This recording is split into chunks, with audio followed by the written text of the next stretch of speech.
Ermac is looking sick, and we should probably enjoy these DLC characters in the game while we got them, because according to a trusted source, a leaker who has never been wrong in any of their claims dating back to actually giving us details on the very first gameplay reveal trailer for the game, late last night they came out and essentially said that, well, after the leaked content dropping sometime soon, that being the story mode expansion with Havoc's Coliseum, Titan Havoc, and the KP2, that might be all Mortal Kombat 1 gets. Yo, what's up? It's your boy Dynasty back with some more Mortal Kombat 1 news, because Fate Unknown is back and replying on the Mortal Kombat Leaks subreddit again, in case you guys aren't familiar. Long time ago, 9 months ago, this dude, Fate Unknown, came out and pretty much gave us the entirety of the Mortal Kombat 1 gameplay trailer, and from that point onward has been leaking things over and over and over again in regards to content for the game before it comes out, and Fate Unknown has never been wrong. And again, late last night gave us some details on Ermac's gear options, which is his mask. Apparently he's also got some helmets, and essentially came out and said what I just said, that don't expect there to be some type of Combat Pack 3 because WB's probably pulling the plug. So again, we're gonna break all that stuff down right now. If you're excited for this, why would you be excited for less content? If you love me, you want to support the channel, take a second, drop a like. If you're hyped for Ermac dropping this week, if you have the Combat Pack, do that for me. And without further ado, Dynasty, show me what the hell is going on with Fate Unknown. I got you covered.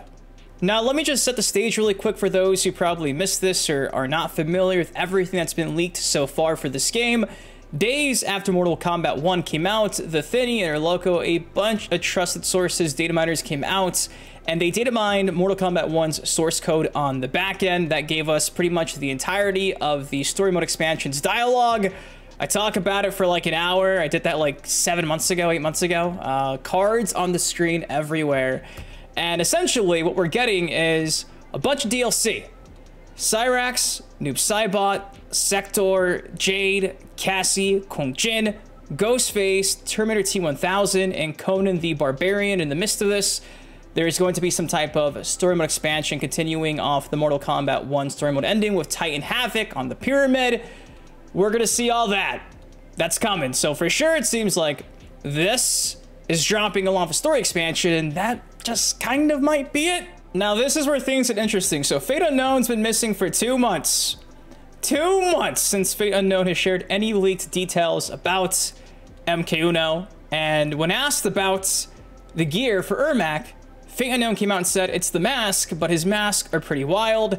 His default is really the only standard ninja mask. You will have masks that cover his entire face/head. Again, they pretty much confirmed that Ermac's gonna have helmets in today's combat cast. So at this point in time, this is accurate. Again, Fate Unknown never misses. And this one right here, this last response, is in regards to the future after the story expansion in the Combat Pack 2 and all those characters I just showed you on the screen via my boy, the Thinny. When asked if we'd get some more content, right, after the leaks, Fate Unknown came out and said, most likely not happening at this point, with the states that WB is in. So that's kind of a bummer, because this might be all that's left for this game. They keep saying this is going to be the most supported game ever. With every new installment, NetherRealm Studios says, the longest supported game we've ever had. And based on this, I guess if they continue to do the whole one character a month plus one cameo the month after, then another character, it's... if they just drip feed the content like that, which some people would argue is not drip feeding content, but I do think that we should have a main character every month with a cameo mixed in.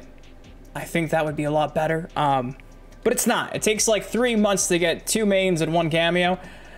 I guess this leads us well into 2025. Let's just do it off the top here. Let's say this is October, November cameo, December, January cameo, February, March cameo, maybe KP2 drops May of that year, next year. May, June cameo, July, August, September, October, November, December. I guess that leads you into 2026, even with just small spacing in between these packs being released, if they don't just drop all these characters at once. We know they've done that previously. They've actually just dropped everything with one update. The way it's going, I doubt they do that, because again, I feel like NetherRealm and WB in particular, WB really, just likes the whole process of there always being new content, even if it takes a month and a half to get. Regardless, though, I guess by early 2026, they're going to find a way to make this work. And I'm sure come middle 2026, I can't believe we're even talking about this or speculating about this, that'll probably be when Injustice 3 comes out or whatever else NetherRealm Studios has up their sleeve. I guess that would make some sense. Continue to drip feed the content with one character, then another cameo, then another character in between 3 months, and that takes you to the beginning of 2026 with a few spots of rest for this to cycle through. It's... maybe they even separate the story mode expansion into 2 parts. They could do that too. Would be the first time ever, right? So we'll have to see what happens, but at this point in time, according to Fate Unknown, who again has never been wrong in what they've leaked so far, WB has nothing planned for Mortal Kombat 1's DLC outside of this right here. The story DLC featuring Titan Havoc and the Combat Pack 2 featuring these guests and these classic, I'm going to call them classic, damn it, Combat Kid characters. So, a little bittersweet. Maybe to some of you guys, it's kind of exciting to know that this game will not last longer than that. We'll see what happens. I threw the idea around in my personal life about this idea of, you know, like an ultimate MK1, UMK1, where they, you know, give you essentially a full-fledged tag team mode, a mode without cameos and without tag team, just 1v1s. Maybe they add a new crypt, an expansion of the Mortal Kombat 11 script. They do things like that to mix in between this content. That would be exciting. But if it's simply just this content, when we're waiting for this, and we've known about this since like days after the game came out, I can't lie, guys. I'm kind of disappointed, but I guess the silver lining is we get Injustice 3 sooner. My cat doesn't like that idea, it seems, if you heard that. But anyways, that's all I got for you guys today. No more DLC after this. Of course, I ask you the question, though. What do you think what Fate Unknown has to say?